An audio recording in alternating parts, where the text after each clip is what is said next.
Apakah saudara siap untuk diwawancara? Siap. Baik. Saudara akan diwawancara oleh 9 panelis, masing-masing akan diberi waktu 10 menit, sehingga mohon digunakan waktu sebaik-baiknya.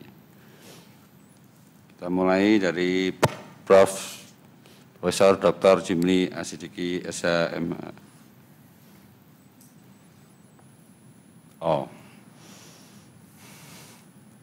Kita mulai dari Profesor Julian Rifai, SH LLM PSC. Silakan, Prof. Terima kasih, Ketua. Bapak Yohanes Priyana, SHMH ya. Betul, Pak ya? Ya. Saya lihat Bapak banyak pengalaman di bidang tipikor, Pak ya. Saya lihat di profilnya ini luar biasa ini. Yang terkait dengan tipikor saya coba ya. Bisa Bapak jelaskan terkait dengan political corruption, Pak? Ini cukup populer ya. Coba Bapak jelaskan, mungkin ada kasus-kasus political corruption di Indonesia. Itu term political corruption itu apa? Mudah-mudahan tidak salah mengerti saya. Yang dimaksud political corruption adalah korupsi yang dilakukan oleh para politisi.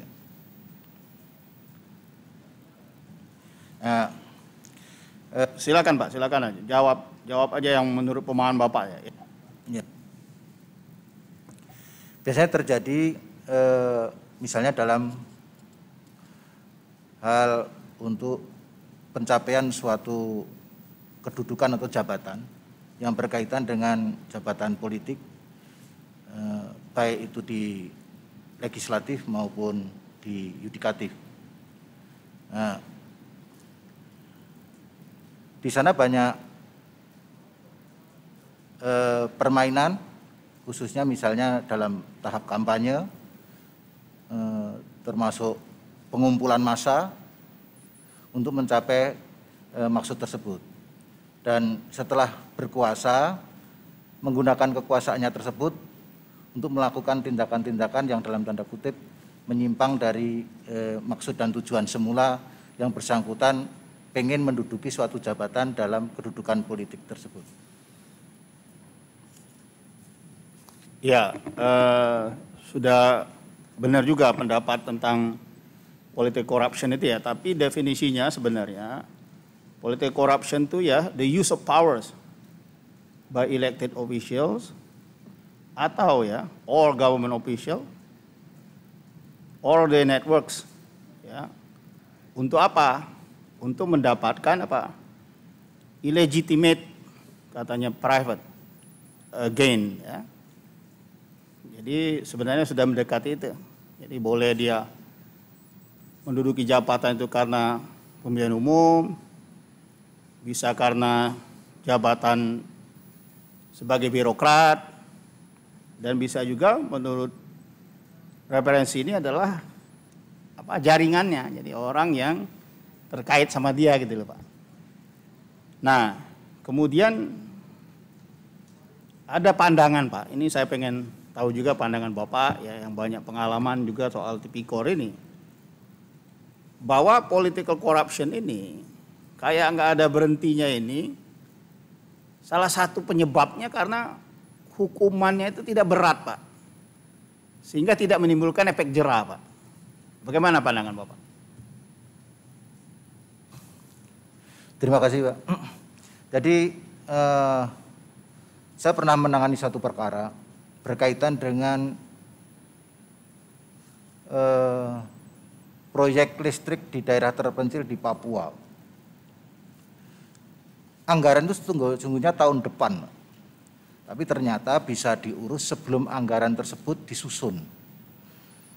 Biasanya kalau di lembaga DPR itu penyusunan untuk anggaran tahun depan itu bulan Juni, sebelum Juni itu sudah bisa ditengok anggaran yang akan datang. Nah, karena daerah ini membutuhkan nyala listrik bagi kepentingan masyarakat, sekretaris daerah ini ke Jakarta menghubungi pihak yang sesungguhnya pihak ini di luar sistem lembaga DPR. Ternyata anggota dewan itu punya kayak asisten-asisten. Melalui lembaga itu sehingga bisa diupayakan dan dijanjikan akan adanya proyek ke daerah itu, dan ternyata di ujungnya tidak terjadi hal-hal yang seperti dijanjikan. Ternyata proyek itu belum dicantumkan di anggaran yang akan datang, namun yang bersangkutan sudah kena OTT si pejabat sekda ini. Berkaitan dengan pemidanaan tadi, tentu di sini ada dua hal, pemberi suap dan penerima suap. Secara hubungan birokratis antara daerah dengan pusat ada kesenjangan karena di pusat mengendalikan semuanya, sehingga daerah ini berbuat apapun, setahu saya sampai sekda itu hutang kepada pihak ketiga, tentu dengan satu janji bahwa nanti proyeknya yang bersangkutan yang mengerjakan.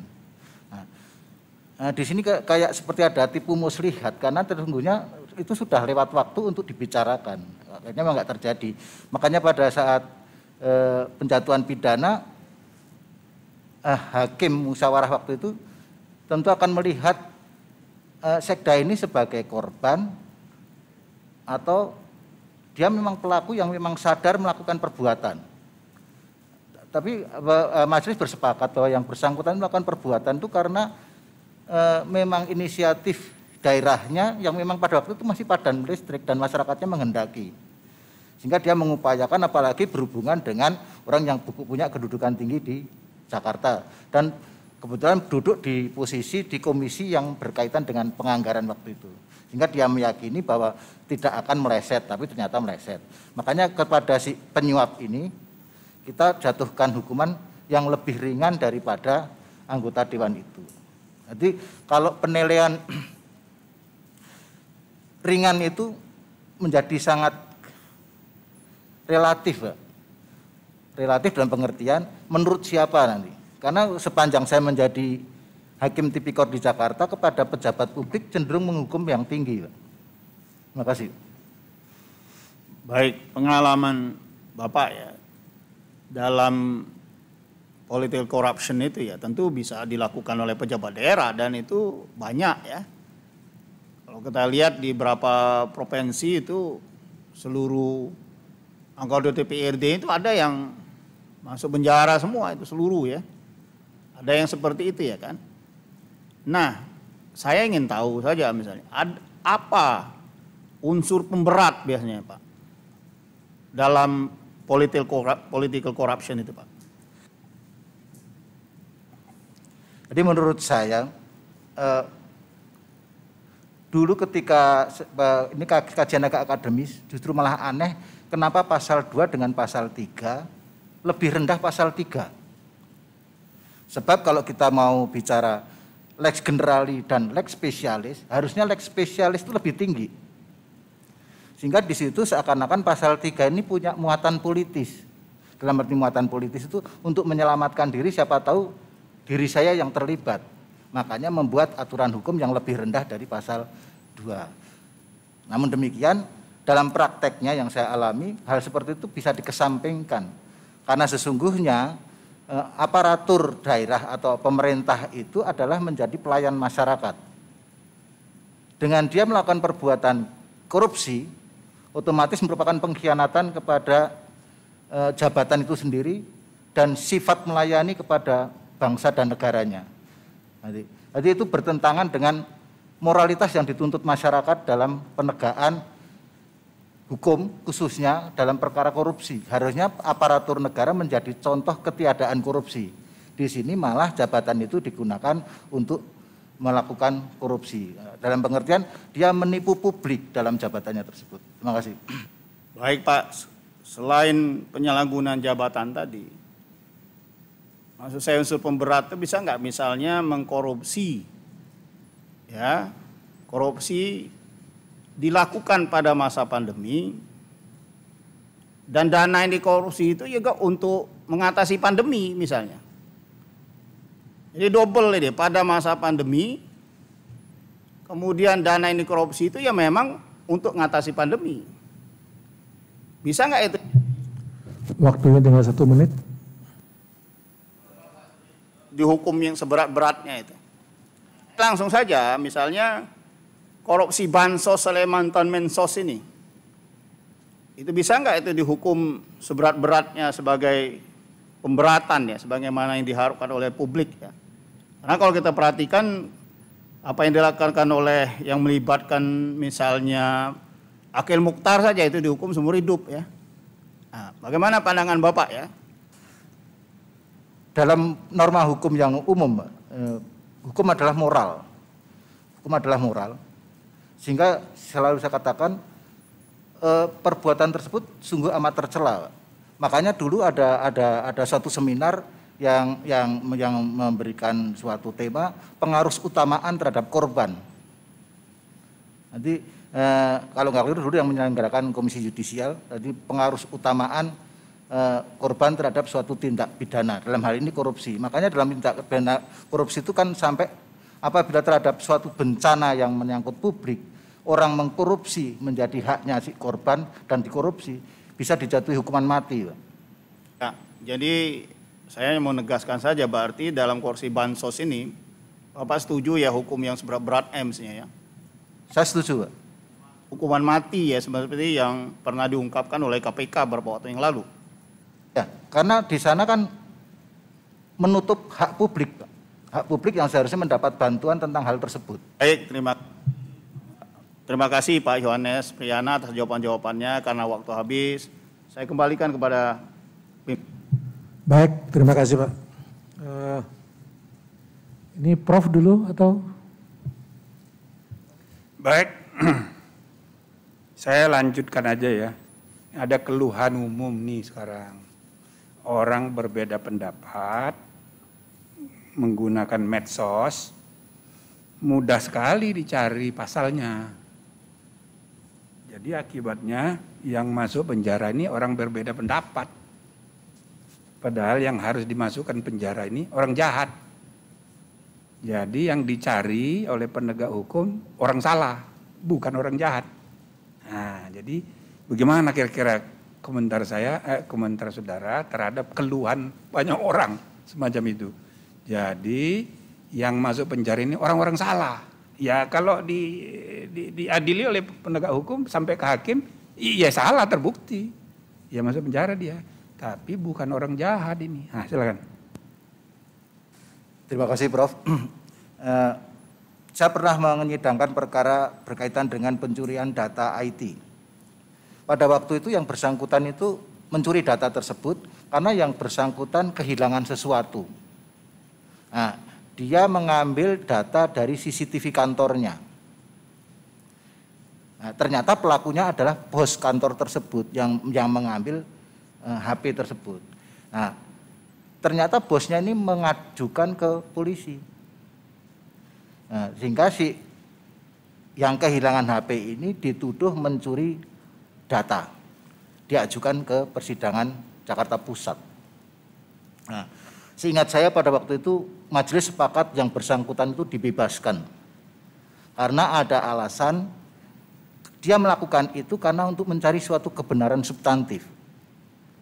Karena dia dalam pengertian tidak mencuri untuk publikasi, tapi untuk mencari untuk kepentingan dirinya. Jadi yang dicari bukan pasal-pasalnya, tapi bahwa latar belakang perbuatan yang memenuhi unsur tersebut cukup beralasan bahwa yang bersangkutan harus dibebaskan. Baik. Jadi kalau polisi, jaksa memang pekerjaannya curiga sama semua orang. Semua orang salah sampai terbukti benar. Tapi yang pembuktian kan harus di hakim. Kalau advokat sebaliknya, semua orang benar, apalagi yang bayar, akan gitu candanya. Maka peran hakim itu sangat menentukan. Oke. Nah, sekarang saya mau tanya lagi yang kedua. Pancasila sebagai sumber hukum tertinggi. irah-irah putusan hakim demi keadilan berdasarkan ketuhanan yang Maha Esa. Bagaimana saudara melihat dua hal ini? Satu, sebab misalnya Profesor Said Tapi pernah punya usul, sebaiknya irah-irah putusan pengadilan itu diubah. Ya, demi keadilan berdasarkan Pancasila, bukan berdasarkan ketuhanan yang Maha Esa. Nah, bagaimana menurut saudara? Ya, ini pendapat ya, Prof. Jadi irah-irah demi keadilan berdasarkan ketuhanan yang Maha Esa itu irah-irah spiritualitas dalam suatu putusan dengan maksud supaya hakim pemutus itu pada dirinya paham betul bahwa dalam fungsi-fungsi kehidupan ini termasuk kehidupan kenegaraan hanya seorang hakim yang bisa menentukan nasib seseorang dengan menjatuhkan putusan yang sesungguhnya hal tersebut adalah kuasa ilahi. Makanya ada yang mengatakan hakim adalah wakil Tuhan. Makanya pakai irah-irah seperti itu. Sehingga irah-irah itu sesungguhnya bukan sesuatu mainan kelengkapan formalitas putusan, tapi bahwa si hakim harusnya menyadari betul bahwa itu tidak hanya sekedar moralitas, tapi itu spiritualitas yang harusnya diucapkan dengan keseriusan dan dengan keimanan. Kalau kaitannya dengan Pancasila, karena Pancasila ini merupakan sumber dari segala sumber hukum. Tentunya hal-hal yang berkaitan dengan Pancasila itu akan diuraikan dalam pertimbangan hukum di dalam putusannya, Bro. Kalau pakai irah-irah Pancasila nanti akan rancu karena di sana pijakannya menjadi banyak banget. Ada kemanusiaan, ada musyawarah, ada keadilan sosial, ada persatuan. Tapi kalau berfokus kepada ketuhanan yang Maha Esa sudah menunjuk bahwa perbuatan yang diputus hakim itu adalah dipertanggungjawabkan atas perbuatannya itu kepada yang ilahi. Jadi tidak usah dipertentangkan gitu ya. Nah, saudara biasa baca berkas perkara, baca gitu, tebel-tebel, atau dibantu oleh staf? Selama ini saya selalu baca berkas perkara, Prof. Rajin baca buku? Setelah adanya IT ya seringkali buka-buka IT saja. Buku dulu sering baca, cuma yang akhir-akhir ini baca IT berkaitan dengan perkembangan. Dijadikan acuan buku apa? Kalau buku hukum, buku siapa?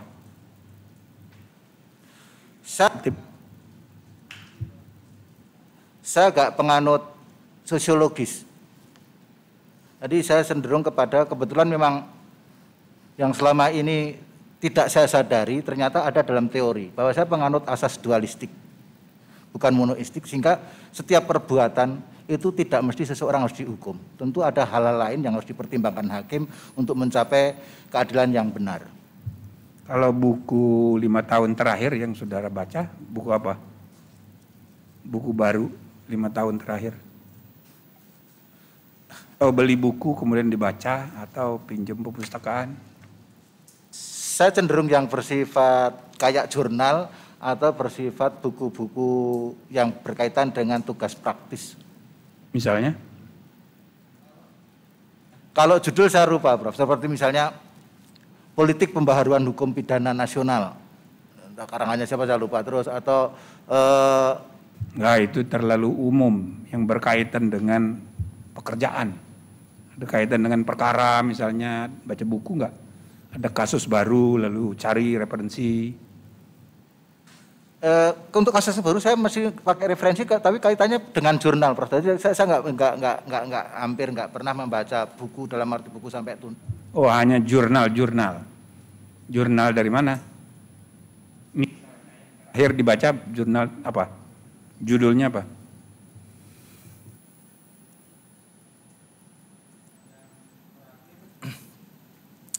Yang terakhir misalnya tentang keberlakuan hukum pidana. Terus misalnya tentang soal kaitannya dengan dissenting opinion. Jurnal dari mana ini? Jurnal Undip, UNER, dalam negeri apa luar negeri? Mohon maaf karena saya nggak lancar bahasa Inggris, saya masih menggunakan yang bahasa Indonesia, sehingga saya dan jurnalnya bukan fanatik mengambil pada sesuatu, saya dari Google. Oh, saya tanya buku 5 tahun terakhir buku apa yang saudara baca? Mohon izin Prof, kalau buku saya memang agak kurang di 5 tahun terakhir agak kurang buku-buku. Ada buku-buku yang kemarin karena kepentingan seleksi, ada beberapa buku yang saya beli memang, tapi saya lupa judulnya. Kalau kebiasaan menulis, biasa kan, nulis diri gitu. Sudah berapa ratus kira-kira pertimbangan hukum putusan yang saudara buat? Kebetulan saya termasuk hakim yang suka membuat putusan, Bro. Sehingga hampir dimanapun, saya selalu sampai hakim tinggi pun, putusan saya buat sendiri. Dikumpulkan itu, putusan-putusan? Sekarang kan bisa di flash disk. Enggak, saudara punya itu, kumpulan tulisan, pertimbangan hukum putusan? Punya, Bro. Jadi malah saya kualifikasi, di sana ada perkara tipikor, pidana umum. Sudah jadi buku belum? Belum, Bro. Nah ini saya tanya, dunia hakim itu memang harusnya dunia baca tulis, dunia intelektual, supaya dia jangan dekat-dekat dengan dunia kekuasaan, dunia kekayaan, gitu. Jadi itu yang saya mau tanya dari segi cara berpikir saudara. Kalau jadi hakim agung, coba terakhir ini pertanyaan, apa impianmu untuk memperbaiki? Ya tidak harus berarti MA itu banyak kekurangan, ya ada saja di mana-mana kekurangan. Apa yang saudara pahami sebagai hal yang harus saudara perbaiki? Silakan. Kalau saya menjadi hakim agung, hal yang saya lihat ini ada pengertian yang berbeda antara peradilan yudek faksi dengan Mahkamah Agung, khususnya pengertian minutasi. Dan yang di Mahkamah Agung diisukan sebagai minutasi itu sebagai suatu tumpukan perkara. Sebab di pengadilan yudek faksi, 1 menit lagi, Pak. Minutasi sudah selesai, Pak. Dalam arti putusan sudah diucapkan dalam bentuk tulis, sehingga yang terakhir itu tinggal berita acara terakhir. Putusan pasti sudah selesai, tinggal berita acara terakhir, dimuat dalam web, selesai, itu namanya minutasi pemberkasan. Makanya ketika nanti saya masuk ke Mahkamah Agung, saya mau mengerti sesungguhnya yang dimaksud minutasi itu seperti apa. Karena dalam pemahaman saya selama ini, pengertian minutasi itu pemberkasan, artinya pemberkasan itu penyelesaian, artinya selesai, semuanya sudah selesai. Sehingga memang pekerjaan hakim bukan pekerjaan yang pada dirinya, Pak, masih bergantung kepada supporting unit, kepanitraan maupun kesekretariatan. Tentu pembenahan nanti akan dilihat yang menghambat, yang dimaksud dengan minutasi di Mahkamah Agung itu di mana. Kalau memang supporting unit yang bersifat teknis tentu di kepanitraan. Kalau supporting unit bersifat peralatan tentu di kesekretariatan. Tapi yang saya lihat kelihatannya yang kelemahannya ini di supporting unit di kepanitraan, khususnya panitra pengganti yang akan membuat putusan atau apa itu. Baik ya, saya ucapkan terima kasih. Sebelum saya kembalikan, hampir semua calon peserta ini semua menyebut tentang masalah minutasi. Seolah-olah itu saja jadi masalah. Padahal banyak sekali. Nanti kalau saudara terpilih di DPR nanti ditanya, Anda harus punya bayangan tentang apa yang mesti diperbaiki dari Mahkamah Agung. Biar meyakinkan orang. Anda dipilih itu bagaimana gitu loh memperbaikinya. Bukan untuk menjelekkan, tapi untuk memperbaiki. Ya gitu ya. Terima kasih, Prof. Baik, terima kasih Prof. Kita lanjutkan Dr. Randes M. Taufik, Hajat MSI. Silakan Pak. Terima kasih. Pak Yohanes, pertama saya ucapkan selamat Bapak sudah sampai ke tahap akhir seleksi di KY, Komisi Yudisial. Mudah-mudahan ke depan lebih lancar lagi Pak. Pertama yang ingin saya tanyakan, apa yang menjadi latar belakang dan motivasi Bapak untuk menjadi Hakim Agung? Tentu sebagai hakim, Pak, ini jawabannya akan idem, Pak. Hakim Agung merupakan karir tertinggi profesi seorang hakim, itu yang pertama. Yang keduanya tentu karena saya termasuk hakim yang berkecimpung praktek terus, saya nggak pernah membelok kemana-mana, menjadi asisten pun tidak, saya hakim terus. Dan Mahkamah Agung ini punya punya visi moral yang luar biasa, yaitu mewujudkan peradilan yang agung. Tentu mewujudkan peradilan yang agung ini bisa tercipta dengan adanya putusan-putusan yang baik dari Mahkamah Agung. Tentu putusan yang baik pun tidak cukup. Tentu harus perlu kecepatan kepada pencari keadilan untuk mendapatkan apa yang menjadi haknya. Sebab ada Pak Meo yang mengatakan penundaan suatu putusan atau suatu putusan itu sama dengan ketidakadilan. Sehingga kalau terlambat memberikan putusan dengan segera, tentu ya keadilannya sudah ketinggalan. Makasih. Ya, oleh karena itu saya ingin tahu juga, tadi Bapak bilang visi dari Mahkamah Agung itulah untuk mewujudkan lembaga peradilan yang agung. Kalau Bapak sendiri visi misinya apa? Jadi dengan tadi sudah saya katakan bahwa masyarakat itu tidak mau peduli, tapi yang penting masyarakat itu segera mendapatkan suatu solusi.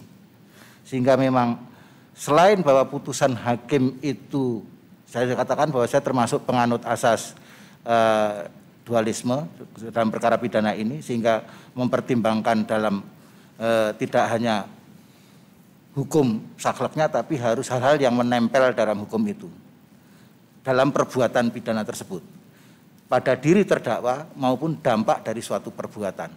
Itu dari sisi putusannya, itu harus tergambar sehingga putusannya yang saya kehendaki, mungkin hakim pada umumnya kehendaki, putusannya tidak hanya mewakili suatu kepastian hukum dan keadilan, tapi bahwa itu bisa mendatangkan suatu manfaat. Nah, kelemahan di Mahkamah Agung yang saya lihat bahwa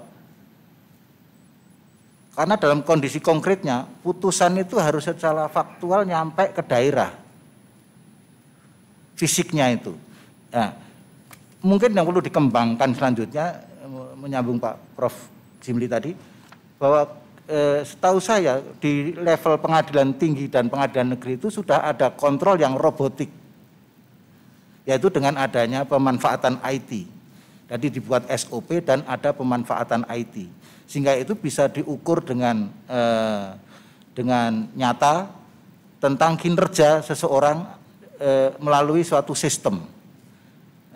Seperti tadi misalnya soal penyelesaian berkas, kalau dengan IT, Mahkamah Agung sudah menggariskan bahwa suatu perkara harus diselesaikan 3 bulan setelah perkaranya masuk, diputus. Cuma ternyata masih ada di kendala soal penyelesaian real perkara tersebut, atau perkara manualnya itu ternyata nggak selesai. Nah, berarti di sini ada 2 hal. Pertama, berkaitan dengan substansi perkaranya. Yang keduanya berkaitan dengan pelayanan yang bersifat tadi itu, pengiriman berkas, penyelesaian berkasnya tadi itu. Kalau dengan kontrol dibuat suatu SOP, itu akan terlihat kapan yang bersangkutan terima berkas dan kapan berkas tersebut bisa diselesaikan, dan itu bisa diukur. Dan bisa diukur kapan setelah selesai tersebut berkas dikirimkan ke daerah, itu bisa dilihat di dalam sistem, yaitu yang berlangsung di pengadilan tinggi maupun pengadilan negeri. Terima kasih Pak. Pak Yohanes, ya sepanjang yang saya tahu, mungkin Bapak juga sepakat bahwa pemanfaatan IT itu di level Mahkamah Agung udah jauh lebih canggih daripada tingkat banding dan tingkat pertama, Pak. Karena ahli-ahli IT daerah itu direkrut semua sama Mahkamah Agung gitu. Dan di Mahkamah Agung pun sudah ada SOP yang berkaitan dengan monetasi. Nah, sekarang seandainya Bapak jadi Hakim Agung, apa yang Bapak tawarkan untuk memperbaikan yang seperti itu? Karena di satu sisi kita juga semua tahu kalau tingkat penyelesaian perkara itu di Mahkamah Agung sudah cukup canggih sekarang. Lebih cepat penyelesaian perkara di Mahkamah Agung ketimbang di tingkat banding. Kenapa? Di Mahkamah Agung itu rata-rata penyelesaian perkaranya jauh lebih banyak daripada tingkat banding. Yang bisa menandingi Mahkamah Agung hanya tingkat pertama, Pak. Kalau tingkat banding jauh tertinggal. Jumlah perkara sedikit, penyelesaian lama ketimbang dibanding dengan Mahkamah Agung gitu. Cuma persoalannya seperti Pak bilang tadi, perkara selesai tapi belum bisa dikirim ke pengadilan pengaju. Apa yang Bapak tawarkan untuk memecahkan persoalan itu? Mohon izin, Prof. Jadi karena kebetulan saya termasuk Satgas SIPP dan Satgas berkaitan dengan IT. Setahu saya pengadilan tinggi sekarang sudah sudah terukur. Maka tadi itu saya sampaikan kepada Prof. Ada pemahaman pengertian minutasi yang berbeda antara Mahkamah Agung dengan di pengadilan yudek faksi. Karena minutasi dalam pengertian pengadilan yudek faksi, hakim sudah memutus, benar-benar sudah memutus. Sementara ternyata di Mahkamah Agung baru notice blood. Kalau di pengadilan negeri dan pengadilan tinggi yang dimaksud putusan memang sudah berwujud putusan. Sehingga tidak bisa, apalagi kalau sekarang menggunakan IT, itu bisa langsung dimasukkan dalam flash disk dan bisa disebarkan dengan cepat. Ukurannya bisa detik atau bahkan menit. Nah, yang di sini ternyata bahwa putusan tersebut yang menguraikan nanti adalah asisten. Nah, mungkin hal seperti itu yang nanti kedepannya harus dipikirkan. Yang dimaksud dengan memutuskan perkara atau menyelesaikan perkara itu sampai tahap yang mana di Mahkamah Agung yang dimaksud dengan minutasi. Sebab kalau pemahaman di yudek faksi yang dimaksud minutasi adalah pemberkasan yang memang sudah berkas, sudah selesai. Terima kasih. Ya itulah tadi seperti yang disampaikan oleh Prof. Jimli tadi, perubahan apa yang Bapak tawarkan untuk jadi Hakim Agung gitu. Intinya ke sana. Jadi kita bukan cari kesalahan Mahkamah Agung enggak, tapi apa perbaikan-perbaikan yang menurut pandangan kita orang luar lah katakan sekarang gitu ya. Orang di luar Mahkamah Agung bahwa ada masalah di Mahkamah Agung. Nah, sebagai calon Hakim Agung, kita kan berharap Bapak-bapak yang ikut seleksi ini bisa memberikan tawaran-tawaran gitu, perbaikan-perbaikan gitu. Nah itu yang kita harapkan sebenarnya. Silakan Pak. Terima kasih Bro. Jadi dalam pemahaman saya, ketika kalau saya nanti menjadi Hakim Agung, kalau bisa dibantu dengan alat IT, tentunya saya akan tahu asisten saya ini bekerja sudah sampai di mana dalam penyelesaian perkara tersebut. Sebab di sana harus ada rentang atau dibuat SOP kapan yang bersangkutan terima berkas dan dalam waktu berapa lama yang bersangkutan harus menyelesaikan berkas. Dan kalaupun berkas sudah selesai, untuk segera dikirim ke daerah dalam waktu yang sudah ditentukan. Sehingga ditentukan secara limitatif. Kalau tidak, nanti perkara sudah diputus, ditunda-tunda, enggak selesai-selesai. Hanya diumumkan telah diputus, tapi penyelesaiannya belum selesai. Tapi kalau dengan kontrol yang memadai, khususnya menggunakan IT, khususnya kalau sepemahaman saya, asisten kayak partner kerja. Kalau di pengadilan tinggi maupun di pengadilan negeri, majelis dengan PP-nya itu kayak partner kerja. Sehingga hal yang tampil di panitera pengganti juga tampil di hakimnya. Sehingga kalau ada perbuatan yang tidak benar atau menyeleweng dari yang dilakukan oleh supporting unit tadi, kita langsung tahu dan bisa mengatasinya. Begitu.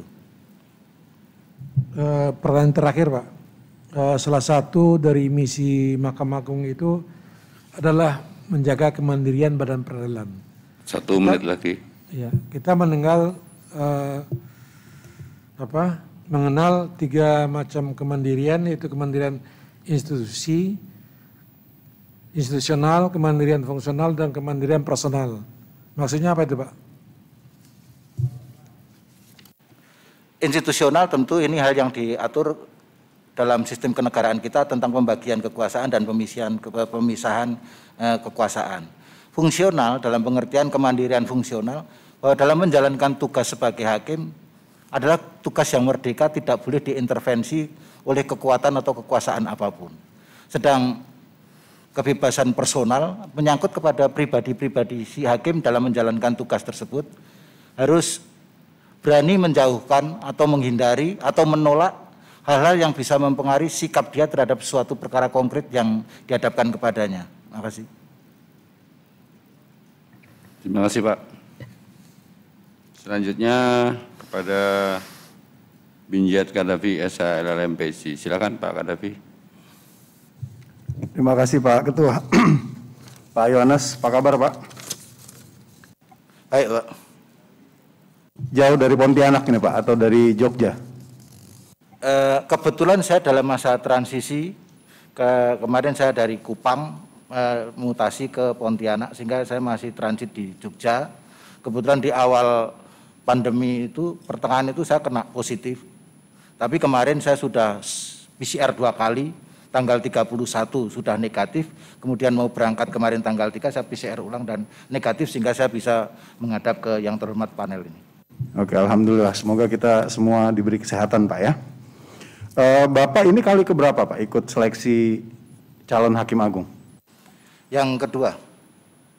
Oh, jadi ini kali kedua. Sebelumnya kamar apa, Pak? Saya dulu mengambil kamar perdata. Oke, terus alasan sekarang Bapak ikut di kamar pidana apa, Pak? Sebetulnya saya memang hakim karir murni, Pak. Hakim karir murni ini kan nggak ada pembidangan. Kita hakim karir dari pengadilan negeri sampai pengadilan tinggi kan nggak ada sistem kamar. Sehingga saya merasa punya potensi dan mampu untuk mengikuti baik perdata maupun pidana.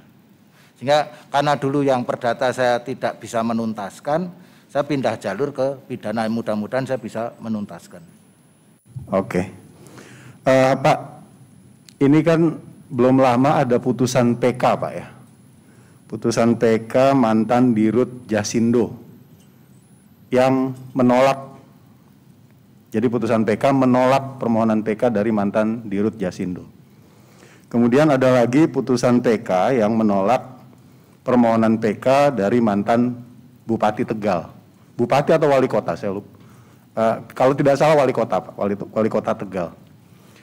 Nah, pemberitaan mengenai itu ya hanya muncul beberapa waktu, kemudian tidak menimbulkan reaksi, atau paling tidak reaksinya tidak semarak pada saat ada putusan PK yang mengabulkan permohonan PK dari terpidana dan pada akhirnya mengurangi pidananya.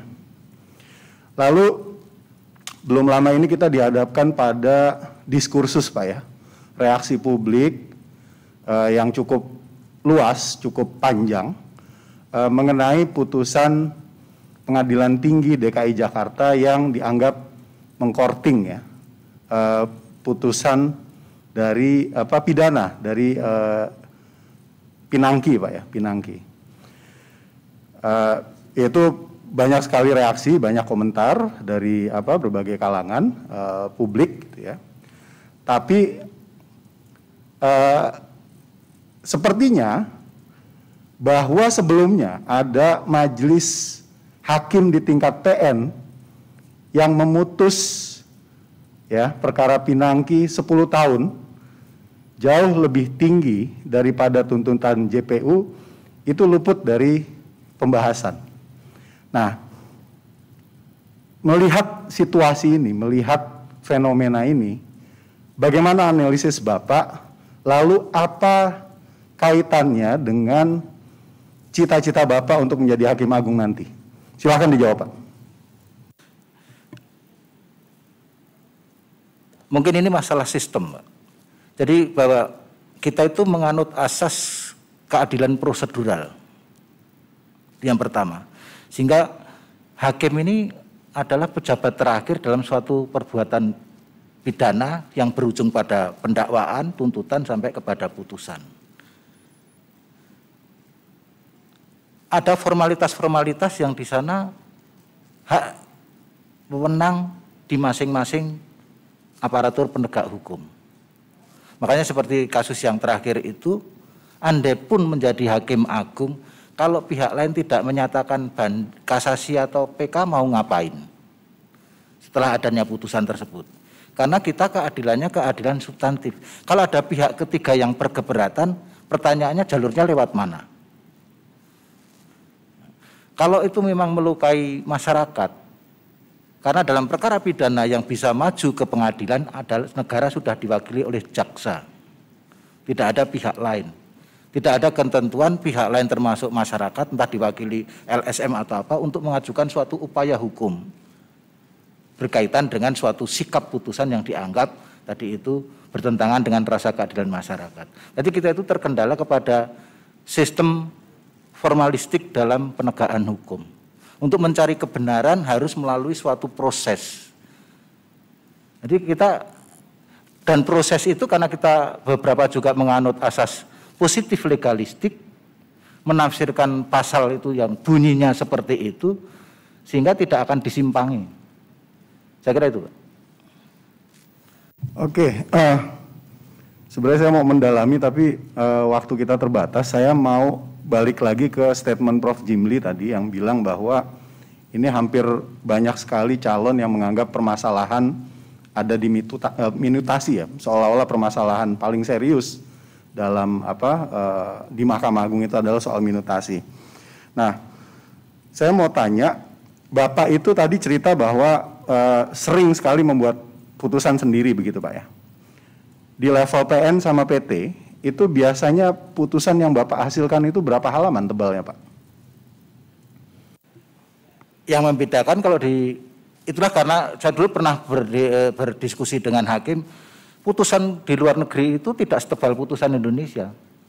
Putusan kita itu luar biasa tebalnya. Setahu saya seperti dulu Profesor Sutikno mengajarkan, putusan di Belanda atau di mana itu putusannya hanya beberapa lembar saja. Karena hakim hanya memformulasikan suatu perbuatan dan hukumnya. Di Indonesia ini sampai menguraikan unsur-unsur. Sampai mendetail unsur-unsur setelah unsurnya, fakta-faktanya. Oke, kalau putusan yang Bapak hasilkan rata-rata berapa halaman Pak tebalnya Pak? Bersama majelis tentu saja. Tergantung tebalnya yang dilimpahkan dari kejaksaan. Tetap kita kan mengikuti seperti kalau perkara tipikor 1 meter bisa saja 1 meter karena semua keterangan saksi harus dicantumkan di sana. Oke, bisa ratusan begitu Pak ya, ratusan halaman ya? Bahkan ribuan bisa. Oke, kalau pertimbangannya Pak, itu berapa halaman biasanya? Secara persentase dari total dokumen putusan itu berapa persen yang memuat pertimbangan hakim? Kalau persentase saya susah karena itu kuantitatif. Sementara yang kita itu tadi kalau perkara tipikor agak-agak rumit, Pak. Karena kita terbiasa hampir semua fakta itu disebutkan diulang-ulang. Celakanya kok diulang-ulang lagi. Itu lebih menjadi tebal lagi. Kalau prosentase ya agak rumit, mau bilang 10%, 30% menjadi rumit. Enggak bisa. Tergantung tebal tipisnya dari berkas itu sendiri. Tapi dia proporsinya jauh lebih sedikit dari total putusannya, begitu? Pasti, Pak, pasti. Kalau saya selama ini, khususnya kalau perkara perdata, saya selalu mempertimbangkan pokok persoalannya dulu untuk menyingkat pertimbangan yang macam-macam, karena selebihnya itu hanya asesor. Kalau perkara pidana, yang lebih saya fokuskan kepada substansi dari unsur tersebut. Oke, maaf Pak, saya potong, waktu kita tinggal sedikit. Kalau putusan MA, Bapak pastinya pernah pelajari kan, putusan MA. Itu apakah mirip-mirip Pak? Bahwa hanya sedikit dari total putusan itu yang memuat pertimbangan? Putusan MA memang jauh lebih sedikit, apalagi kalau ternyata yang disampaikan tidak berkaitan dengan sebagaimana dimaksud dengan misalnya ada kesalahan menerapkan hukum atau tidak. Pertanyaan saya tentang proporsi pertimbangannya Pak.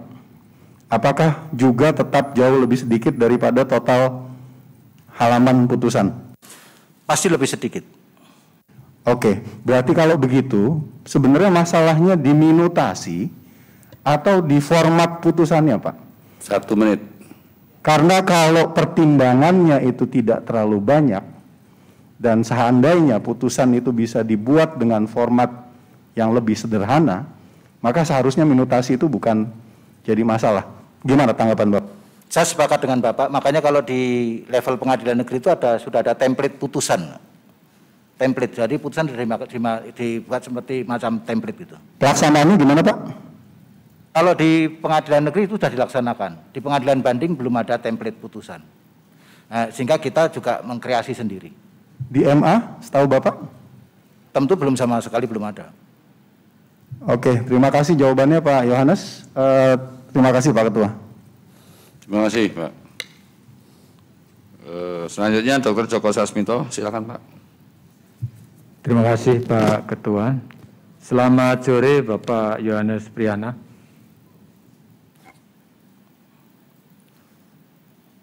Selamat sore Pak. Tadi Bapak kan kalau yang tertulis di berkas ini Hakim Tinggi PT Kupang, tapi sekarang sudah pindah Pak ya, ke Pontianak ya? Kebetulan di akhir bulan apa itu saya mendapat mutasi untuk ke Pontianak. Dan saya memang secara formalnya sudah dilepas dari Kupang, tapi karena PPKM ini saya belum berencana setelah dari KY ini besok saya berangkat ke Pontianak. Oke, saya lanjut Pak. Bapak dulu pernah mengikuti Kamar Perdata, sekarang pidana ya.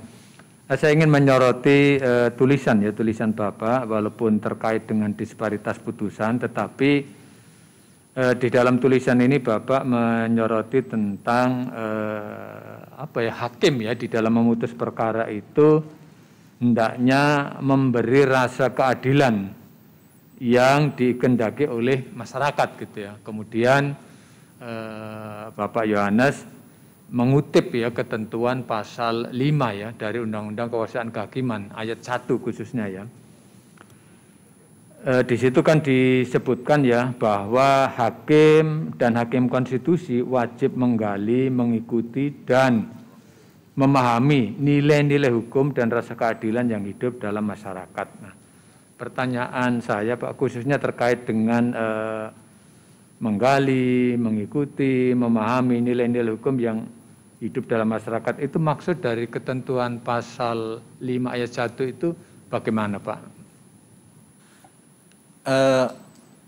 Kebetulan kalau dulu memang agak rumit Pak, karena kalau kita hakim itu dianggap sebagai peneliti artinya bahwa hakim harus hidup di tengah-tengah masyarakat. Pada sisi lain hakim tidak dikehendaki untuk terlalu aktif bergaul di masyarakat karena banyak menimbulkan konflik kepentingan. Kalau di zaman sekarang ini harusnya beruntung Pak, karena di zaman sekarang ini sudah berkembang mass media. Sehingga suatu isu tentu sudah mendapat tanggapan publik melalui mass media tersebut. Sehingga seorang hakim, setahu saya, yang membedakan hakim dengan profesi yang lain itu adalah intuisi tentang rasa keadilan itu, Pak. Hakim harus punya kepekaan rasa keadilan yang dikehendaki oleh masyarakat. Tentunya dengan adanya informasi-informasi melalui mass media, hakim bisa harusnya memahami sesungguhnya apa yang dikehendaki oleh masyarakat berkaitan dengan suatu kasus ini. Itu, Pak. Oke, mungkin gini, saya lebih memfokuskan tadi yang nilai-nilai rasa keadilan masyarakat. Kan hukumnya ini hukum nasional Pak ya, artinya misalnya KUHP, narkotik. Tetapi kan masyarakat Indonesia ini kan ada bermacam-macam daerah yang katakanlah nilai-nilai budaya itu kan berbeda gitu. Nah, artinya bagi hakim dengan menggunakan hukum nasional tetapi dengan masyarakat yang nilai hukumnya atau mungkin katakanlah etika adat, istiadat berbeda. Ini maksudnya yang dijadikan ukuran ya untuk bisa memenuhi rasa keadilan masyarakat setempat itu ukurannya apa Pak? Yang bisa dijadikan dasar hakim agar memenuhi rasa keadilan masyarakat itu. Terima kasih Pak. Ya, itulah kesulitan ketika kita masuk ke dunia praktek dalam arti sampai kepada kemasyarakatan. Tapi bahwa yang dimaksud nilai-nilai baik adalah nilai-nilai yang secara universal dianggap adalah nilai yang baik menurut manusia yang beradab. Sehingga karena nilai kemanusiaan yang beradab itu bisa mengcover semua rasa keadilan dari level masyarakat manapun. Terima kasih. Enggak bisa diberi contoh enggak? Misalnya perkara pidana atau perkara perdata pada suatu daerah tertentu gitu kan, karena itu tadi kan adat istiadatnya berbeda gitu. Sehingga hakim bisa memutus perkara itu sesuai dengan keadilan masyarakat setempat. Ada enggak pengalaman Bapak misalnya menyidangkan perkara tertentu? Oh ini misalnya saya lagi menyidangkan perkara di Bali, masyarakat seperti ini. Misalnya saya menyidangkan perkara perdata di Minang misalnya. Sehingga putusan saya harus sesuai dengan rasa keadilan masyarakat. Walaupun hukumnya hukum nasional, maksud saya begitu Pak. Contoh. Ya paham Pak. Jadi di Indonesia itu menganut dua sistem Pak. Kalau kita membicarakan dengan penegakan hukum artinya berkaitan dengan keperdataan, kita bersifat plural. Berlaku hukum adat setempat atau kebijakan atau kebiasaan yang berlaku setempat. Tapi kalau hukum pidana ini kan sudah kesepakatan nasional, Pak, bahwa di daerah manapun tidak ada KUHP lain. Tetap berlaku KUHP nasional tadi itu. Sehingga dalam KUHP itu sudah ada unifikasi tentang keberlakuan ketentuan pidana tersebut. Terima kasih. Oke, saya melanjut masih dalam tulisan ya.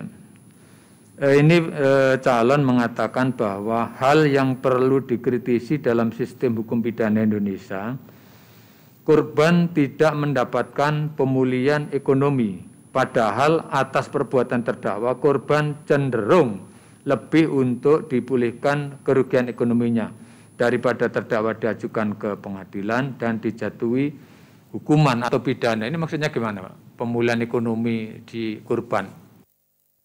Saya sebetulnya itu terinspirasi dari Undang-Undang Perlindungan Anak.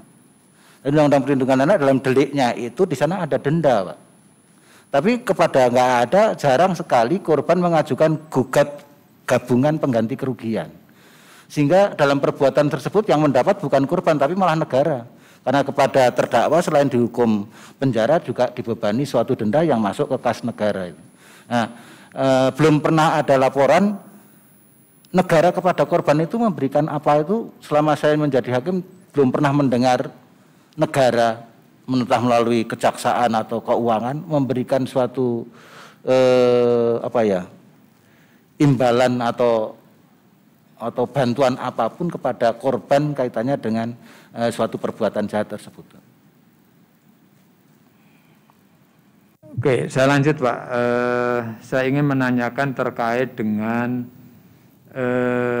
landasan ya putusan pengadilan untuk memberikan rasa keadilan. Ini masih tadi putusan-putusan itu ada beberapa macam landasan keadilan di dalam hakim memberikan keadilan.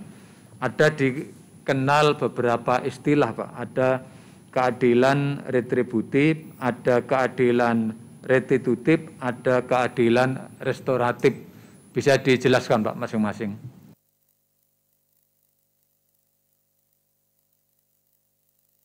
Mungkin yang pertama keadilan retributif, mungkin apa itu maksudnya? Mudah-mudahan saya nggak salah menjawab karena memang itu agak akademis. Jadi retributif berarti di sini keadilan yang diberikan negara kepada warganya.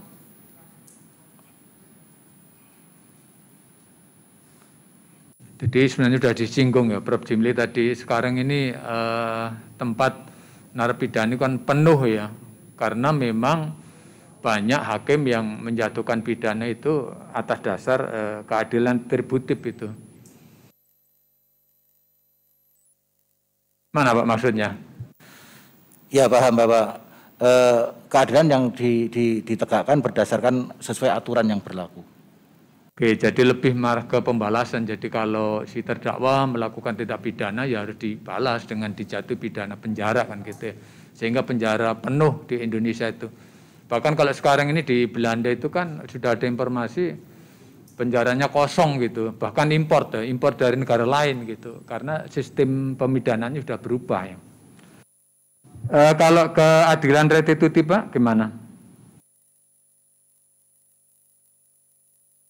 Keadilan restitutif 1 menit. Dan restoratif. Ini saya kira silakan aja, Pak, waktunya tinggal 1 menit, mana yang bisa dijawab? Boleh menjawab yang restoratif, Pak. Yang restoratif ini bahwa pada ujung-ujungnya di sini karena mungkin tadi itu jenuhnya LP, sebisa mungkin dalam pidana itu adanya restoratif, pemulihan. Nah, pemulihan. Yang celakanya hal itu belum didukung oleh konsep hukum pidana yang berlaku di Indonesia. Karena di konsep hukum pidana di Indonesia tidak dikenal lembaga perdamaian. Karena di konsep hukum Indonesia, damai pihak itu menghilangkan gugatan keperdataannya. Tapi perkara pidananya lanjut. Hanya bagi hakim karena sudah ada perdamaian para pihak, bisa digunakan untuk yang bersangkutan dijatuhkan hukuman yang ringan, kalau perlu hukuman percobaan. Oke, sudah Betul itu Pak. Tadi yang ditutup itu yang dibahas Bapak tadi terkait masalah ganti rugi yaitu ya ke korban. Makasih Pak Ketua. Terima kasih Pak. Selanjutnya Dr. Paman Suparman, silakan Pak. Terima kasih Pak Ketua. Sebelum saya melanjutkan kepada saudara calon, saya ingin sedikit mengukakan pengalaman saya. Kenapa sampai pensiun saya tidak punya tunggakan baik itu putusan maupun minutasi.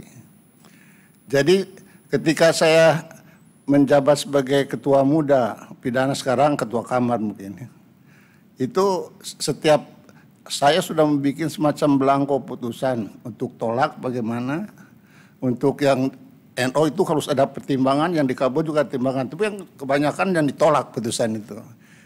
Jadi itu sudah untuk yang itu sudah pasti itu tidak usah panitera pengganti, tapi ini pun saya pengjutik udah tahu itu.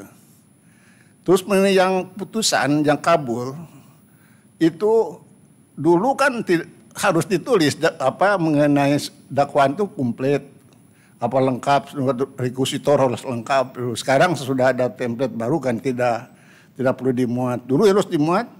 Waktu itu saya masih ingat, saya sepanjang itu pengadilan yang di lingkungan Jakarta yang dekat, saya mintakan resdisk berbeda dakwaannya. Nah dakwaan itu kemudian sudah dibikin dulu putusan itu dengan dakwaan sampai nanti ke pertimbangan saya.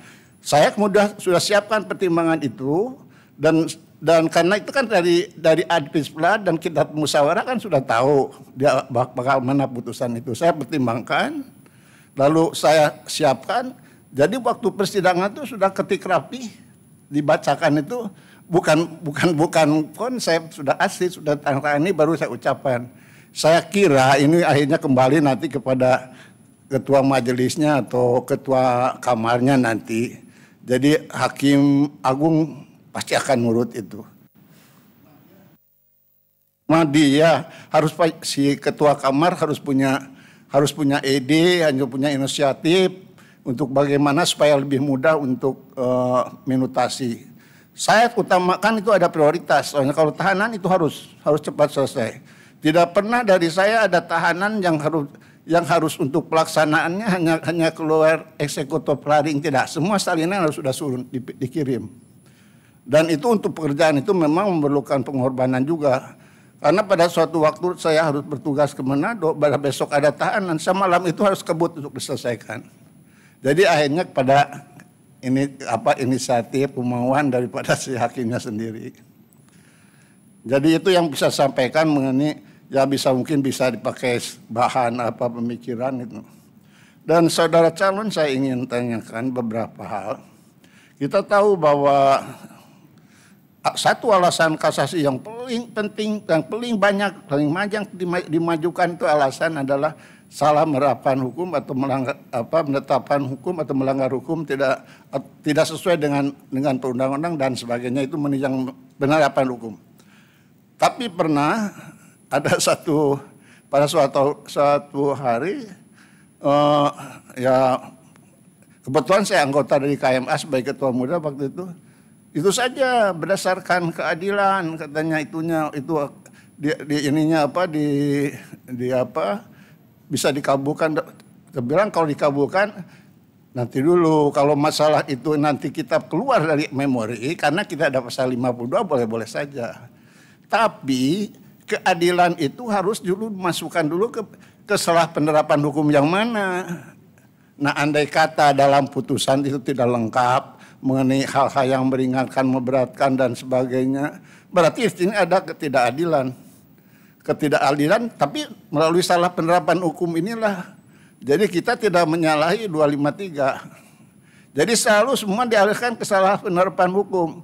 Umpama kelakuan atau sikap dari hakim yang berpihak bisa masuk ke situ.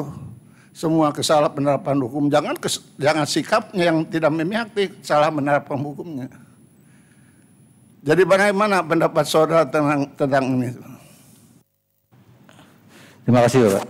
Jadi saya ingat betul dulu Bu Retno Wulan Sutantio ketika pelatihan-pelatihan selalu mengingatkan ketika kamu mau menjatuhkan perkara pidana, di sana ada yang perlu kamu pertimbangkan berkaitan dengan hal yang memberatkan dan meringankan. Kan itu. Tapi selama dalam praktek itu bersifat poin-poin. Padahal maksudnya hal yang memberatkan dan meringankan itu harusnya berupa pertimbangan. Termasuk misalnya sampai kepada tinjauan sosiologis dari perbuatan tersebut terhadap dampak sosialnya. Nanti itu harus berupa urean sehingga rasa keadilan yang dijatuhkan kepada terdakwa pun menyadari kenapa konklusi atau punishment dari si hakim sampai sebegitunya. Itu dipertimbangkan, tidak hanya ini terlalu sadis, bukan begitu, tapi harus dengan suatu pertimbangan yang memadai sehingga pada akhirnya memberikan kejelasan kepada publik sehingga terdakwa ini layak dijatuhi yang sedemikian. Satu hal ya, pertimbangan hal yang memberatkan, meringankan dalam hal saudara menjatuhkan hukuman mati. Saya mungkin ada 5 atau 6 hukuman mati ya, termasuk teroris Bank Bali dulu itu. Juga itu saya kebetulan sebagai ketua majelis di situ. Coba apa yang paling diperhatikan itu hukuman mati selain terbukti berdasarkan alat bukti ini sehingga kami berkeyakinan gini-gini, terus apa yang paling penting nanti waktu akan menjatuhkan? Hal yang meringankan tidak ada. Tidak mencantumkan hal yang meringankan dalam perbuatan terdakwa tersebut. Hal yang meringankan tidak dicantumkan. Tidak dicantumkan. Hal yang meringankan dicantumkan, tidak diketemukan. Sekali-kali jangan lupa itu, karena itu melanggar pasal 197 ayat 1F. Saya pernah membatalkan soalnya untuk hukuman mati di daerah Jawa Tengah itu saya lupa.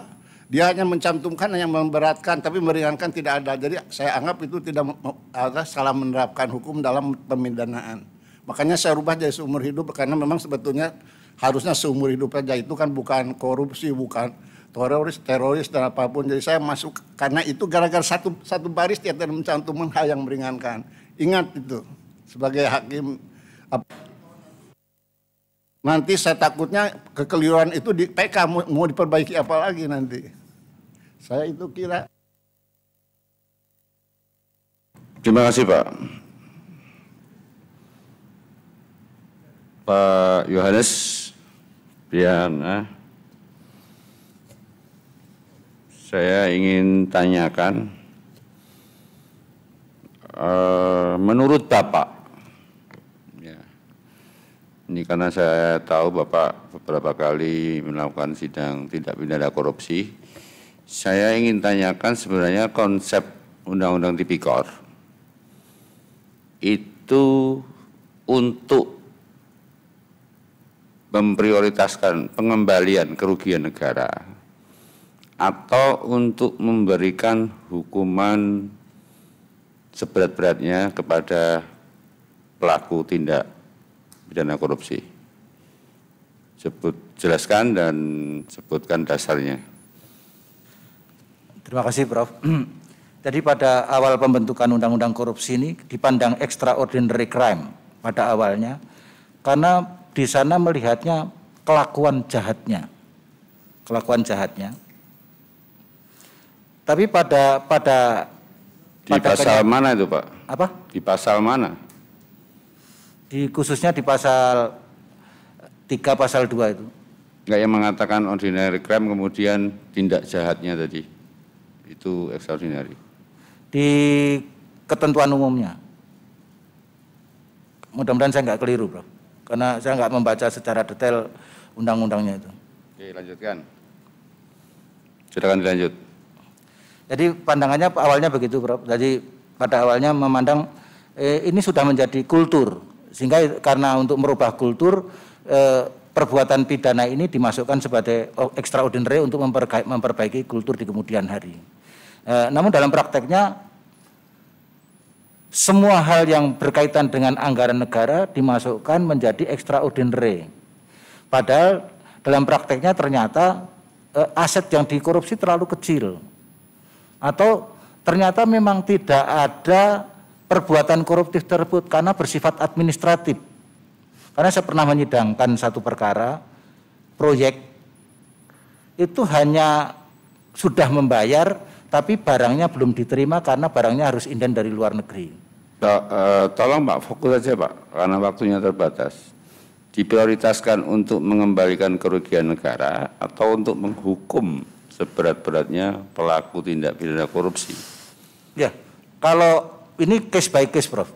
Nggak bisa, kalau menurut saya. Saya tanya konsepnya, ya bukan kasusnya, tapi konsep pembentukan undang-undang tindak pidana korupsi. Pada awalnya extraordinary ini karena untuk merubah kultur korupsi tadi itu, Prof. Makanya kultur, makanya perbuatannya yang ditekankan untuk diperbaiki. Perbuatannya. Jadi untuk menghukum. Ya pada awalnya seperti itu, Prof. Pada awalnya maksudnya di undang-undang yang lama? Bukan undang-undang yang justru yang baru ini. Karena undang-undang lama sudah ada, ternyata tetap korupsi terjadi terus, bahkan sampai ke level yang sudah meluas. Makanya Baik, terus Bapak. dibentuk itu. Jadi kalau boleh saya beri informasi bahwa yang pernyataan tentang extraordinary crime itu ada di menimbang di Undang-Undang nomor 20 tahun 2001. Selebihnya alasannya sama karena kerugian negara dan dampaknya yang sangat luas terhadap pengurangan hak-hak sosial dan ekonomi masyarakat.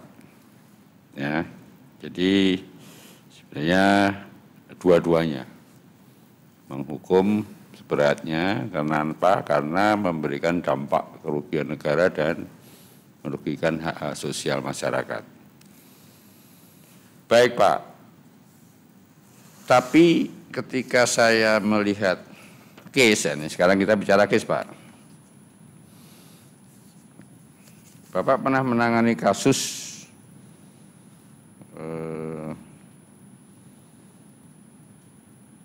pengusaha Fahmi Darmansyah.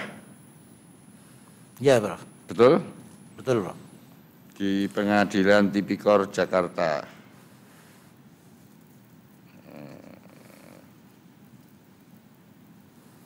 Gimana Bapak ketua majelisnya ya? Kebetulan saya ketua majelis di situ. Ketua majelisnya. Nah, di dalam kasus tersebut Bapak memutus di bawah tuntutan jaksa dan dendanya juga kecil, lebih kecil daripada. Jadi kalau kemudian saya kembalikan ke konsep untuk menghukum seberat-beratnya dan mengembalikan kerugian negara, apa argumentasi Bapak pada saat memutus tersebut? Kemudian lebih ringan daripada tuntutan jaksa. Terima kasih, Prof. Tadi kebetulan karena saya menyidangkan, mudah-mudahan saya nggak lupa dengan kejadian tersebut. Yang bersangkutan ini sesungguhnya secara aktif tidak dalam proyek itu, karena yang aktif adalah ponakannya yang mengerjakan secara fisiknya. Jadi si Fahmi ini hanya sebagai kayak sponsor, dia yang memang mengeluarkan cek macam-macam. Bahkan ketika yang bersangkutan ini sebetulnya biasa kerja di bidang telekomunikasi bersama XL maupun Simpati, tapi nggak tahu kenapa dia terlibat dalam kegiatan pengadaan alat monitoring yang dibuat oleh Bakamla. Nah, karena dia dia membeli suatu perusahaan yang bekerja di bidang itu, karena perusahaan itu sudah tinggal tapi yang mengerjakan perusahaan tersebut adalah ponakannya. Ponakannya ini yang banyak berhubungan dengan anggota dewan tadi itu untuk menyusun adanya anggaran dari Bakamla ini. Itu yang pertama. Yang keduanya, satelit monitoring ini proyek sesungguhnya harus selesai sekian. Begini Pak, mungkin lebih ringkas saja. Delik formil atau delik material apa yang menjadi pertimbangan Bapak memberi putusan lebih ringan dari tuntutan jaksa? Ya, dalam persidangan terungkap bahwa perbuatan tersebut terbukti dia lakukan, terbukti. Namun demikian, proyek tersebut tidak akan bisa diselesaikan karena itu merupakan bangunan yang harus diinstalasi dan ada uji coba untuk bisa diterapkan. Nah, di dalam proyek itu tidak disediakan tanah untuk membangun. Makanya waktu itu karena dia terkena perkara korupsi, dia mengorbankan tanahnya untuk membangun stasiun tersebut. Terus waktu itu saya tanya, itu statusnya bagaimana dengan tanah? Artinya delik formilnya terbukti. Terbukti. Delik materialnya akibatnya tidak begitu banyak kerugian negara. Begitu mungkin. Ya. Ringkasnya begitu mungkin, Ya. Pak. Benar yang saya katakan ini, Ya, sama Bro. dengan pertimbangan Bapak. Karena yang bersangkutan mengorbankan tanahnya sampai saya tanya, apakah ini statusnya tanah gimana? Nah, kalau enggak, Baik, Bapak. akhirnya diserahkan Terima kasih. kepada negara. Lalu kasus kedua, Pak. Bapak juga mengadili Ibu Siti Fadila Supardi. Sebagai anggota, Pak. Dengan Sebagai anggota kelihatannya. hukuman juga yang lebih ringan. 4 tahun penjara ditambah denda 200 juta. Sementara tuntutannya adalah 6 tahun penjara dengan denda 500 juta subsidiar dan kewajiban membayar uang pengganti sebesar 1,9 miliar subsidiar. Subsidiar 1 tahun kurungan. Di mana kerugian negara waktu itu ditaksir 6,1 miliar. Oke, saya tidak akan persoalkan detailnya, tetapi kembali ke konsep tadi, Pak. Kembali lagi ke putusan ini. Bapak memutus, kalau tadi kan suap, Pak ya, artinya pihak yang mengeluarkan dana. Kalau ini kemudian negara rugi.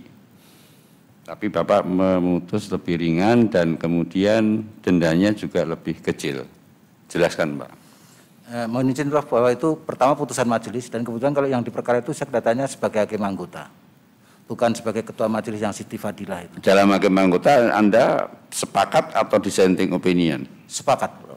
Karena waktu itu tentu Ya, ada kalau sepakat berarti Bapak bisa menjelaskan. Ya, karena waktu itu ada pertimbangan personal juga. Karena sudah ada pengenaan aset recovery-nya juga sudah lumayan karena waktu itu termasuk perbuatan turut serta. Ada pidana ini kan dalam konsep hukum korupsi ini hal yang senyatanya dia nikmati. Sehingga yang kita jatuhkan pengganti kerugian itu yang diperkirakan memang dinikmati yang bersangkutan. Sedang yang lain-lainnya nanti diajukan dalam perkara yang berbeda yang menjadi beban masing-masing. Baik, terima kasih Pak. Waktunya sudah habis. Selanjutnya kepada Dr. Siti Nurjanah. Kami persilakan, Bu. Terima kasih Pak Ketua. Selamat sore Pak Yohanes Priyono. Selamat sore, Bu. Saya sudah mendengarkan panjang lebar baik pertanyaan maupun jawaban Pak Priyana. Ada satu yang menarik tadi jawaban dari Pak Priyatna itu terkait dengan visi untuk menjadi hakim agung. Tadi antara lain ingin mengadakan perubahan dan perbaikan-perbaikan. Tadi Pak Yohanes menyampaikan Bapak mengenai minutasi khususnya. Nah, saya mau tanya, hakim agung ini kan menjadi role model, Pak, terhadap 4 lingkungan peradilan dan masyarakat secara umum. Karena sedikit kan Pak, sekarang aja cuma 46 orang. Sehingga sangat disoroti semuanya, baik kemampuannya, integritasnya, dan lain-lainnya. Saya mau nanya, bagaimana pendapat Pak Yohanes ini hakim agung yang ideal itu yang bagaimana sih menurut Bapak? Karena Bapak ini tahu catatan saya itu nggak neko-neko orangnya. Jadi menurut Bapak gimana? Seorang hakim agung tuh di samping pinter apa segala macam, gimana? Izin Bu, kalau menurut saya seorang hakim agung ya tentunya minimal dia harus tertib rumah tangganya dulu. Sehingga dengan rumah tangganya yang sudah tertib tersebut tentu akan mudah dia akan mengerjakan hal-hal tugas pekerjaannya. Kalau dalam rumah tangganya sendiri tidak tertib, tidak ada keterbukaan dan kejujuran, tentu akan menjadi hambatan internal pada si hakim agung tersebut. Yang berikutnya lagi, tentu membatasi pergaulan. Membatasi pergaulan apalagi dengan pihak-pihak yang berkepentingan.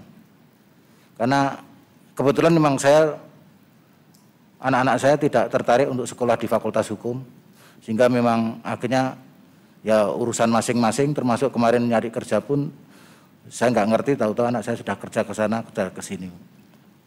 Jadi menurut saya begitu Bu. Jadi untuk menjaga itu ya setidaknya internal dulu diselesaikan, baru kita ke pekerjaannya. Ya, antara lain tertib rumah tangga dan sebagainya. Bagaimana mengenai gaya hidup yang seharusnya dilakukan oleh seorang hakim agung, sehingga nanti kalau Pak Priyadi sudah punya konsep, kalau diterima menjadi hakim agung itu Pak Yohanes ini bisa menjadi role model bagi hakim agung terkait dengan gaya hidup. Silakan. Ya, kebetulan saya memang hidup di tengah masyarakat yang dalam tanda kutip biasa-biasa saja. Saya tidak hidup di suatu komplek yang elit, sehingga saya tentu masyarakat tahu bagaimana saya bergaul dengan mereka. Saya nggak pernah merasa diri saya sekarang menjadi hakim tinggi terus merasa lebih hebat dari mereka. Begitulah cara hidup saya, Bu. Dan segala kepentingan kehidupan di kampung saya selalu, sepanjang saya bisa secara fisik menghadiri, saya hadir. Kalau saya secara fisik tidak hadir, tentu ada hal yang bisa saya lakukan untuk kepentingan masyarakat di sekitarnya. Saya kira itu. Itu kan dari sisi Pak Yohanes, yang saya berharap nanti menjadi role model bagi para hakim agung. Secara umum gaya hidup hakim agung itu yang seharusnya itu bagaimana? Karena gaya hidup ini juga sangat mencerminkan bagaimana integritasnya. Terima kasih, silakan. Kalau gaya hidup saya agak Bu, karena memang pola hidup saya seperti ini, apa adanya seperti itu, Bu. Saya nggak pernah istilahnya kemarin seperti untuk istri kebetulan juga orang yang biasa sederhana juga. Nggak pernah tampil yang seperti apa sih, biasa-biasa saja seperti ibu-ibu rumah tangga pada umumnya. Jadi saya pun juga seperti itu saja. Waktu saya di Jakarta Pusat pun saya seperti itu saja. Saya nggak sungkan misalnya pada waktu di Jakarta Pusat saya makan di tepi jalan raya, saya nggak persoalan bagi saya. Waktu itu saya ditanya, loh kamu kok seperti itu, kan itu memalukan, kamu kan hakim. Terus saya tanya, loh yang malu harusnya negara, masa hakim makan di jalan raya? Karena fasilitas tidak mencukupkan kepada saya, sehingga saya bagaimana harus menghidupi diri saya. Pernah ada satu wartawan tanya kepada saya, Pak Yohanes tinggal di mana? Saya tinggal di apartemen, kos kan rugi ya. Kon itu hebat, bukan. Anak saya itu di luar kos, bayar 2,5 juta, saya juga kos 2,5 juta. Di apartemen itu hanya sekitar kena 4 juta, kan lebih baik di apartemen, kelihatan mewah. Saya bilang gitu. Jadi itu, tapi yang saya lakukan, saya ke kantor ya naik ojek, jalan kaki, karena nggak terlalu jauh di Kemayoran dengan Jakarta Pusat. Itu begitu.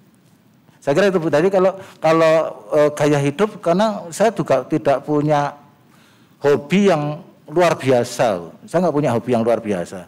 Hobi saya mancing bertemu dengan masyarakat dan saya kalau di antara mereka nggak memperkenalkan diri saya sebagai hakim, karena saya bisa mendengarkan suara yang dari masyarakat yang di bawah tadi itu harus seperti apa. Dan saya nggak pernah tampil bagaimana di pemancingan tersebut. Saya pada umumnya saya pakai sandal jepit, kaosan, pakai training gitu. Biasa-biasa saja. Jadi kalau gaya hidup yang bagaimana, saya justru malah nggak ngerti yang dimaksud yang seperti apa. Karena seperti apa ya, ya apa adanya saja, saya sesuai kemampuan yang memang seharusnya seperti itu. Tidak kemampuan melebihi yang apa ya, yang bukan ukuran saya itu kan jadi aneh, nanti malah orang memandangnya lucu. Terima kasih. Baik, cukup Pak Ketua, terima kasih. Baik, terima kasih Bu. Selanjutnya Sukma Violeta, SLLM. Silakan Ibu. Terima kasih Pak Ketua. Pak Yohanes. Ya. Bapak tentu memahami bahwa hakim itu bagian dari silent corps, gitu ya Pak.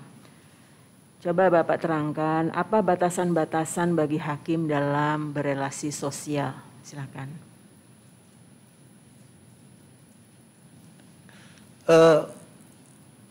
Dalam relasi sosial yang saya alami selama ini, bahwa saya selalu menganggap diri saya ini kebetulan kalau di kampung saya ya warga biasa, bagian dari masyarakat yang di bawahnya RT aja. Enggak, kalau ngurus ya saya mulai jalur-jalur seperti itu, biasa-biasa saja. Jadi bergaul dengan masyarakat tentu boleh ya, masyarakat tetangga dan seterusnya. Yang perlu dibatasi itu dengan komunitas apa, Pak? Oh, tentu yang berkaitan dengan tugas profesi, Bu. Yang bersinggungan misalnya dengan pengacara, jaksa, atau pihak-pihak lain yang ada kemungkinan langsung atau tidak langsung akan berperkara di pengadilan. Baik. Ini Bapak punya rekomendasi, yang memberikan rekomendasi pada Bapak antara lain itu ya ada teman ya. Nah kalau teman sesama alumni ini apakah termasuk yang Bapak harus membatasi atau tidak membatasi pergaulan? Mungkin kalau yang dimaksud Ibu, kalau yang dari Fakultas Hukum Profesor Sigit tentu nggak ada persoalan karena yang bersangkutan adalah pengajar. Kalau yang satu, Yaya Isarsoyo ini kebetulan dia di lembaga penaksir mata uang. Yang saya yakin betul ya secara pribadi memang yang bersangkutan berhubungan baik dengan saya. Yang berikutnya lagi, lembaga tersebut kayaknya nggak akan pernah ada konfliknya, potensi konfliknya siapa yang mempersoal. Karena itu Bu tidak non-profit di sana lembaga itu. Jadi saya kira nggak memungkinkan ada. Tapi waktu saya meminta rekomendasi dia itu bukan karena jabatannya, karena hubungan pribadi yang selama ini baik dengan beliaunya. Pada waktu itu kan mensyaratkan adanya 2 atau 3 rekomendasi pengusul. Sebab kalau dalam benak saya nanti aneh kalau saya minta dukungan Pak RT kan aneh, Bu. Jadi kalau saya makanya mencari teman yang bisa selevel dengan saya, makanya saya ada satu teman itu. Tidak ada hubungan dengan kemungkinan apa-apa, Bu. Itu hubungan personal saja, Bu. Ya, baik. Ketika dilakukan klarifikasi, ini saya baca ya Pak, dalam berkas kami itu disebutkan bahwa Bapak yang menyampaikan dalam catatan ini, Bapak minta rekomendasi dari Pak Yoyo Isharyaya, dan kemudian itu satu kita sudah bahas ya soal rekomendasi. Nah Pak Yoyo ini sering kirim pesan pribadi, maksudnya japri ya, ketika ada persoalan hukum untuk didiskusikan dengan Bapak. Benar ya jawaban Bapak seperti itu? Iya Bu, tapi persoalan hukum kan bukan persoalan dia Bu, atau ini kan persoalan yang umum. Misalnya ada dia ditanya di kantor persoalan apa, mungkin dia nggak bisa menjawab, langsung tanya ke saya, ini bagaimana itu menurut kamu seperti apa? Nanti nggak ada kepentingan yang kaitannya dengan bahwa dia nanti akan mengajukan gugatan atau karena baru dalam proses berperkara, itu nggak ada. Apalagi sampai minta itu saya punya perkara di sana, nggak ada, karena yang bersangkutan memang nggak ngurusi ya dalam hal seperti itu. Baik, Bapak berpendapat karena tidak ada potensi untuk mengajukan gugatan dimanapun gitu ya, sehingga itu Bapak merasa tidak masalah. Tapi coba Bapak ingat-ingat lagi kode etik hakim. Ada ketentuan yang akan lebih membatasi lagi hakim untuk berelasi dengan cara seperti itu. Bisa Bapak ingat?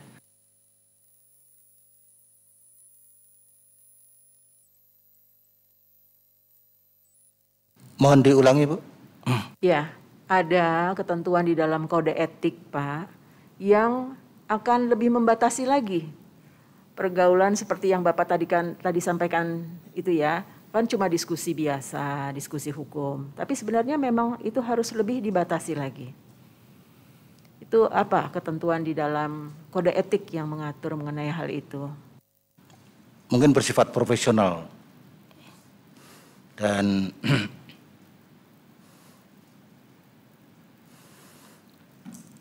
menjauhkan dari konflik kepentingan dari itu. Ya, ini ya Pak ya. Ini kalau Bapak lihat prinsip harga diri itu bahwa hakim tidak bisa menjalankan fungsi seperti advokat atau sebagai advokat, gitu ya Pak ya. Jadi jangan sampai hubungan baik ini antara Bapak dengan teman tersebut itu sebenarnya dari segi kode etik bisa saja dipandang Bapak menjadi semacam penasehat hukum yang memberikan nasihat-nasihat hukum, demikian. Baik, saya rasa sebentar ya. Ya, saya rasa cukup Pak. Terima kasih ya. Terima kasih.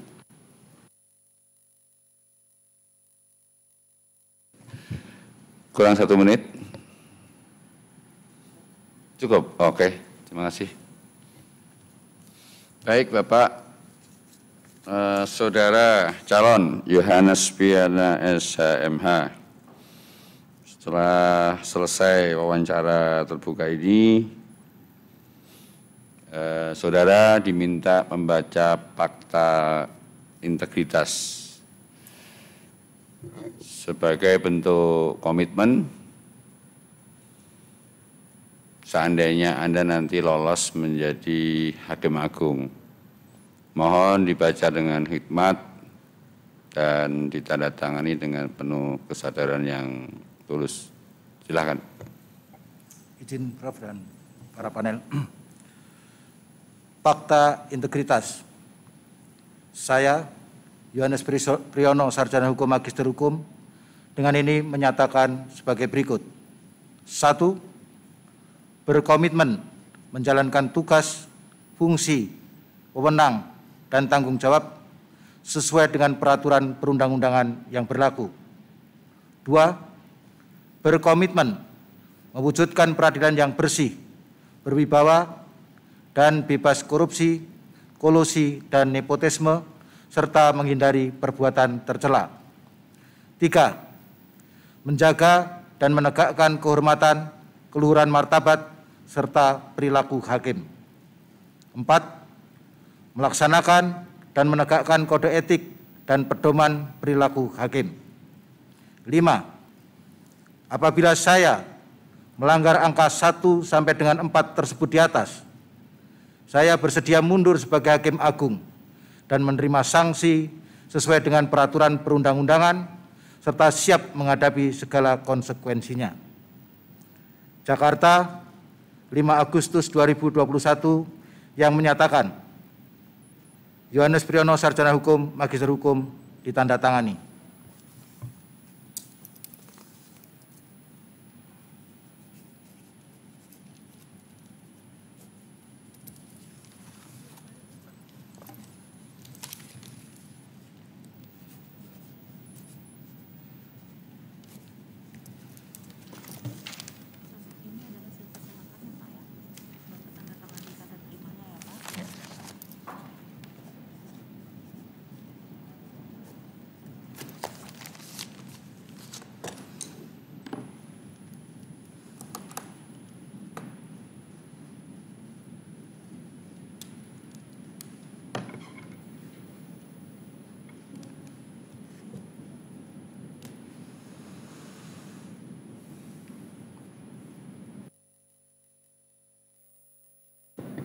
Baik,